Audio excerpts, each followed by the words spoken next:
Bueno, pois acabamos de manter unha reunión, outra máis, cos representantes dos hosteleiros galegos para analizar a situación agora mesmo da pandemia e a eficacia e a evolución das medidas que se están adoptando no ámbito da hostelería. Bueno, constatamos, explicou o Consello de Sanidade cal é a situación, como están subindo os contagios e, por lo tanto, a situación ten que ser preocupante, o que estimamos tamén, o que se estimou na reunión despois de ser analizado polo seu comité clínico, é que as medidas agora mesmo en vigor na hostelería serían suficientes sempre cando se cumplan e, por lo tanto,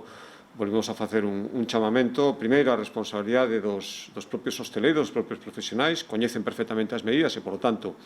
son os primeiros obrigados a exixir o seu cumprimento para acceder aos seus locais e, ao mesmo tempo, tamén de todos os clientes, de todos os que imos a locais de hostelería, da necesidade da seguridade sanitaria xeral, do que nos hogamos todos en xeral, de non volver a situacións anteriores e, por lo tanto, a necesidade de cumprilas. E tamén incidiron os representantes da hostelería e nos estamos de acordo en que todo este cumprimento, a parte do convencemento, que, sen ninguna dúbida, é a primeira ferramenta, é a máis eficaz para aqueles que decidan non cumprilo, tanto hosteleiros como clientes,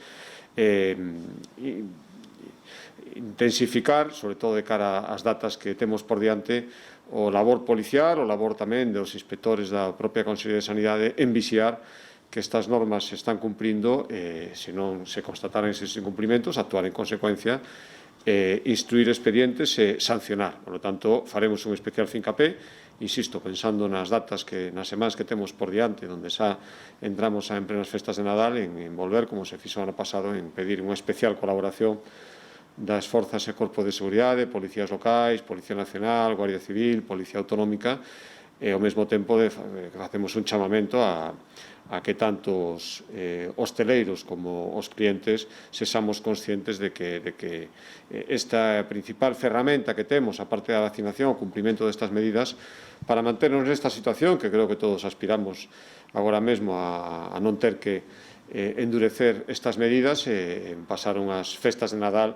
neste sentido o máis tranquilas posibles. Por lo tanto, ese sentidiño e esa vixiancia de que se están cumprindo as normas é o que vamos a intensificar durante estas próximas semanas e quedamos en vernos na semana do 20, na semana xusto antes das datas centrais de Nadal, para examinar outra vez cada situación sanitaria, ver se se produciu este cumprimento, se eso se reflexou nunha situación sanitaria que non obriga a tomar novas medidas, se xa encarar os días centrais de Nadal con esa tranquilidade, coas normas que temos agora mesmo. Ojalá que poda ser así.